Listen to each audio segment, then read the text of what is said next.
In 4.2, we now take up the concept of market failure and run with it further. In this particular slide, what we're going to talk about is the underproduction of public goods, which we've already identified on the 4.1 lectures, where we talked about the fact that if you were the owner of a lighthouse and you were trying to charge ship captains for using your lighthouse, you would run into the problem of free riders.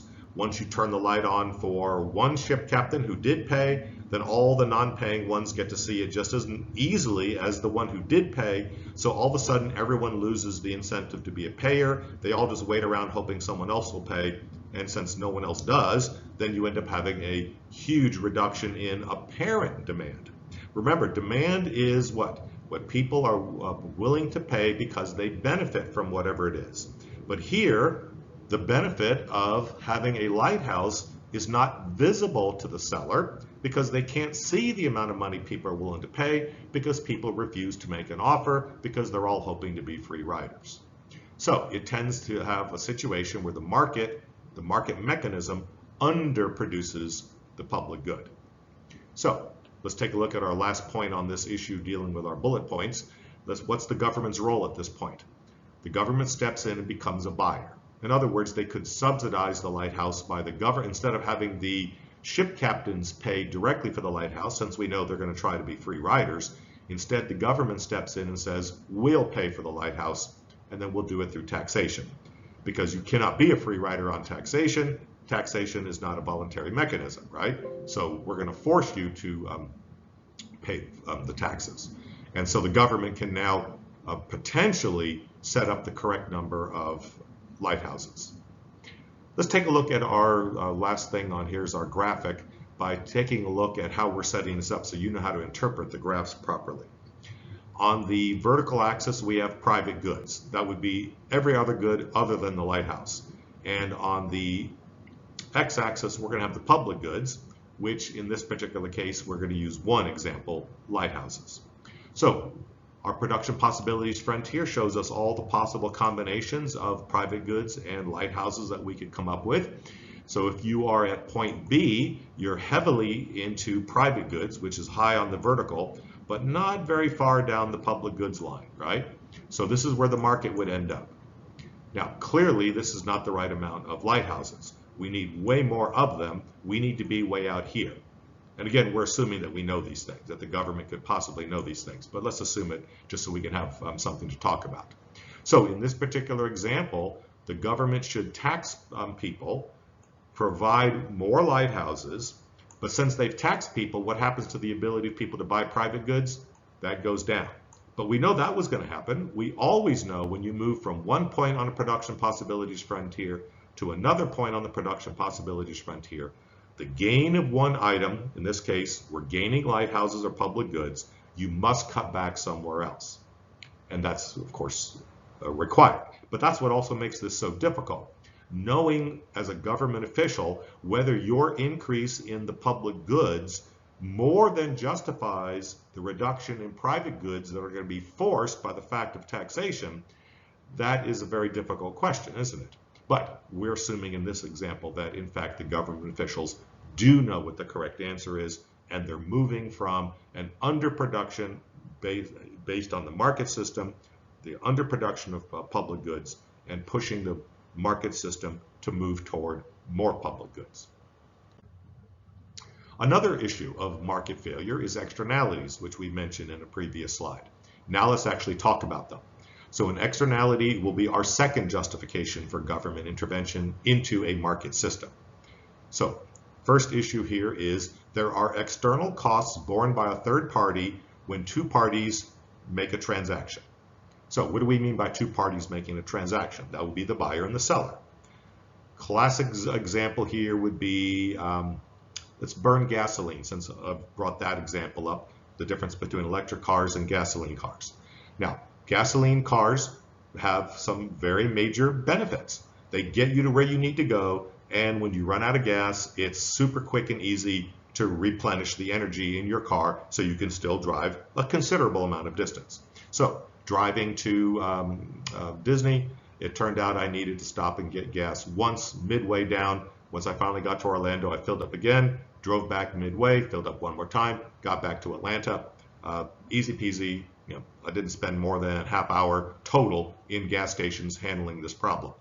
If I'd done it with an electric car, of course, there would have been hours spent both at the midpoint going down, hours spent in Disney, getting back halfway, another couple of hours of charging, and then getting back to Atlanta. So it would have taken significantly longer to do the trip.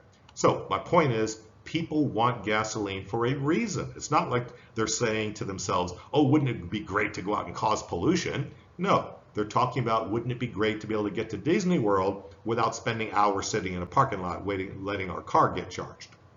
So here's what I want you all to recognize. We're trying to do these things, but unfortunately, we're going to generate what's called an externality. In the example of gasoline, the two private buyer and seller, they are the private party transaction. That would be the gas station, and then you, the owner of the gasoline-powered car, you're entering into a bargain, $3 and something cents a gallon for gasoline, and you're thinking, I could get to Disney World on 2 tanks. Yes, I would really like to go to Disney. I'm happy to pay that kind of money. So clearly, because you voluntarily paid for it, we're pretty darn sure you actually benefit from the gasoline, and we're pretty darn sure the gas station company benefited from selling it to you, otherwise they'd get out of the gas station business. So both parties to the market transaction are happy. Who is the external party who is the third party on whom external costs are being imposed? That would be someone, for instance, let's say someone has a very serious case of asthma, and the burning of gasoline by your car, and not just yours alone, of course, but all the cars are generating polluted air, and the polluted air is causing a very serious health hazard for the person who has asthma. So that would be an example of an external cost. You, as the car owner and the gas station owner, you are the internal cost because you are internal to the market. The person with asthma has nothing to do with your transaction, but they're being harmed anyway. So whenever an externality is present, market prices are no longer a valid measure of the goods value to society, because the demand curve is only capturing the desire of the car driver, the gasoline car driver, and the supply curve is only capturing the costs of the gas station owner and, of course, all the folks who supplied the gas station owner. So that would be what? Drillers and pipeline owners and truck drivers and all the other people, refinery workers. They're already captured on the supply curve. Who's not being captured? It's the person with asthma. So that's the externality. So in the example I gave, the externality was negative, but there's also the possibility of positive externalities, which we'll discuss later. Let's do an example of a negative externality in more detail, and we'll actually analyze it as opposed to simply talking about it. We've already talked about an example of a polluting good like gasoline. Let's draw up a supply and demand curve as we see to the right. Now you notice the demand curve is this light gray line, and the demand curve is the private benefit curve. It's partly hidden by my little video circle, but behind that is private benefit. Now, private benefit and demand are the same thing. At least we're assuming that. Is it reasonable to assume if you're willing to pay for the gasoline that you're benefiting from it? Since it's a voluntary transaction and no one's forcing you to buy it, you must be benefiting, otherwise you wouldn't buy it. So that's the theory behind the demand curve being the private benefit curve. Now, let's take a look at the supply curve. This one, S1, is also referred to as the private cost curve. So it's simultaneously the market supply curve and it's simultaneously the private cost curve. Where does the word private cost come from? These would be all the private business people, the gas station owner, the trucking company owner and the truck drivers who drive the gasoline trucks, the pipeline owner and all the workers who work on the pipeline, the refinery owner and all the workers who work in the refinery, the offshore oil rig and all the workers who work on the offshore oil rig. All of those people are captured here in the private cost because none of them will sell their product unless they're going to get paid in a market. So the private cost curve accumulates all the costs of production. Now, of course, it only accumulates the private costs. In other words, the costs bargained for by entrance into a market, the demanders and the suppliers. And I've already listed all of those people who supply the gasoline. Now, one person who has a cost that's not captured in here, we've already mentioned that person. That person is the person with asthma. If we included their cost, and what would their cost be? It would be a combination, it would be opportunity costs, and those opportunity costs would be everything from what hospitalization cost, missed days at work cost, the inability to go out to local park and have fun and throw the football around with your kid because you can't breathe the air and you go coughing and have to go home. All of those things would be costs to you of the fact that gasoline is being burned. So what's the true cost? Now, the way the graph has been shown it shows it as a leftward shift. You could have also thought of this as a vertical shift. Either one works just as fine intellectually. I'm going to use vertical shift just because I think it's easier to interpret that at any particular point, let's pick this point right here, these are all the private costs of production. So if you added on top of that the cost of the asthma victim, where would the cost be? They would be way up here, wouldn't they?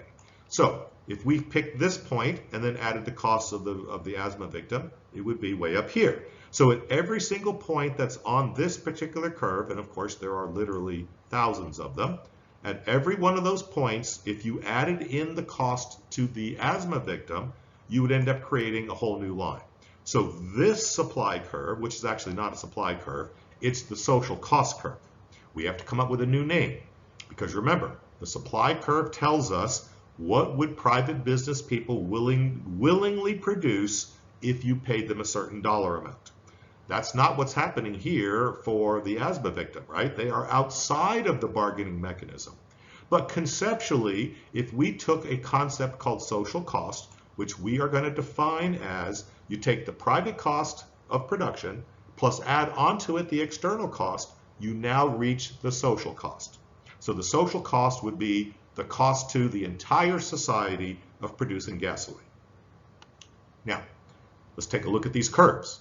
If we looked at only the market supply and demand, we would have supply here, we would have demand here, the two would intersect right here. That's going to generate our market price, which for gasoline is in the $3 something range right now. And this number of customers would be willing to buy gasoline, and gasoline companies would be willing to supply that amount of gasoline. So we're here at market equilibrium. Unfortunately, is market equilibrium the correct place to be? No. Unfortunately, it's leaving out one of the costs. Where we should be is where the social cost curve intersects the demand curve. And then we realize that gasoline in the market is way underpriced. It really should be much, much higher in order to squeeze down the amount of gasoline being burned and to generate revenue to provide medical services for people who have asthma.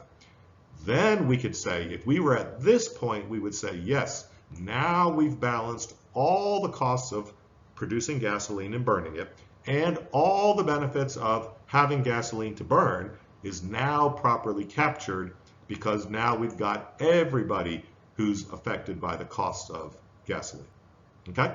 So herein lies the problem. I think you can see, take a look at the amount of production. The market output is bigger than the optimal output. So whenever a negative externality exists, markets overproduce the good and they produce it at too low a price. As you can see, the market price is way lower than where we should be if we accounted truly for all the costs. So what could a government do? Well, the government can step in to shift costs from society to the producer and the buyer, where it should be, because you can't bargain over things unless you know what you're actually dealing with, right? Buyers are buying way too much gasoline, not because they hate people with asthma, it's because they have no clue what they're doing to the asthma people, right? But if you could include it into the cost of the gasoline, you wouldn't need to personally know which particular asthma victim you're hurting. All you would have to know is, goodness gracious, gasoline costs $5 a gallon. I don't think I'm going to buy a Yukon this year. I think I'm going to buy a smaller crossover with a V6 engine instead of a V8 to get better gas mileage. So you start to see people cutting back on the amount of gasoline they buy because they switch the kind of vehicles they buy at the higher price. So the government could do that deliberately. Now, not only can a market system have external costs, they can also have external benefits. So let's take a look at this now. In this particular situation, our problem is not that we have the wrong supply curve. The market now has the wrong demand curve. Let's go through an example of how about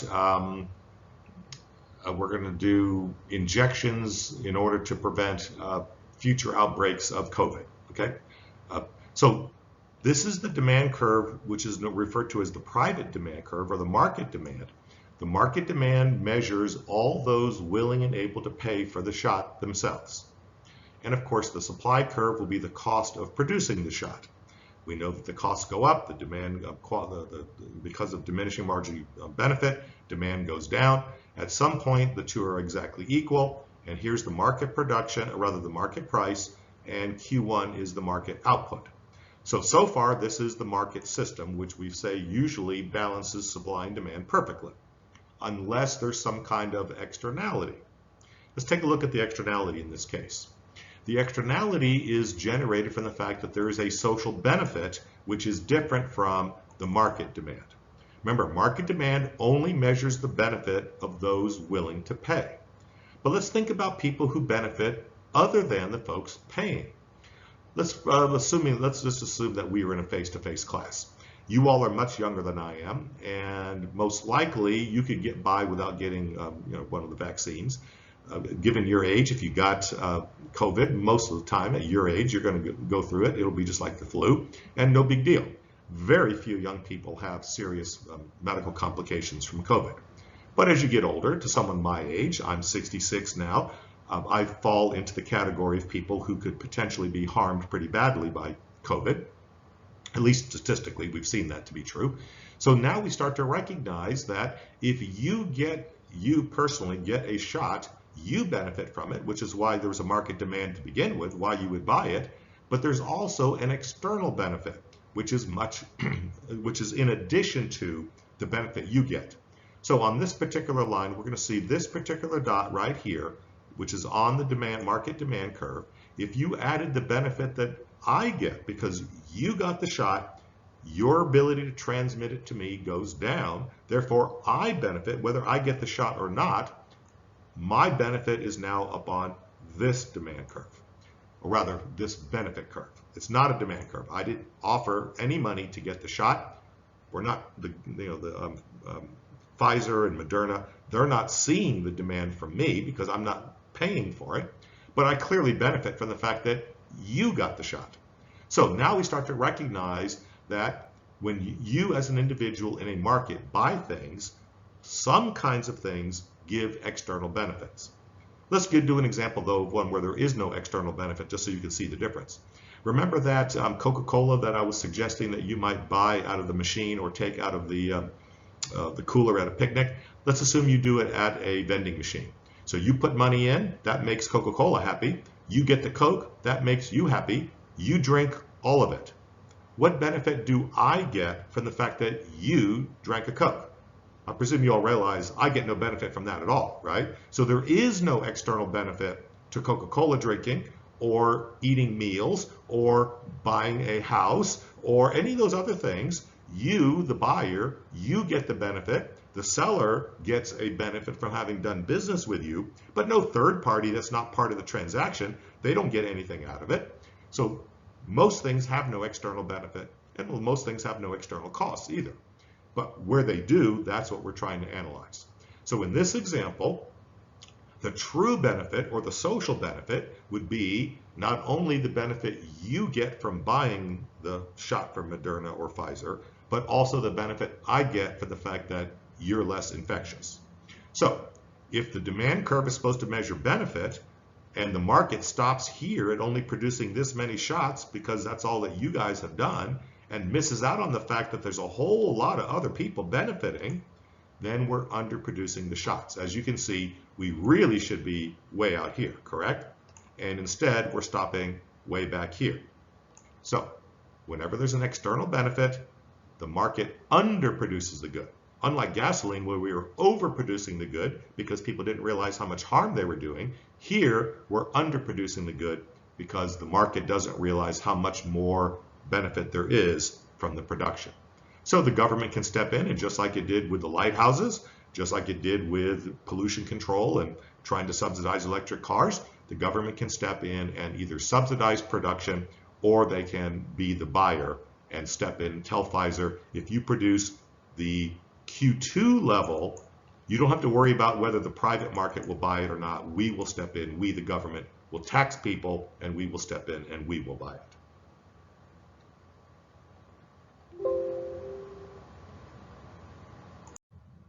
So now in this slide, we're going to summarize our externalities.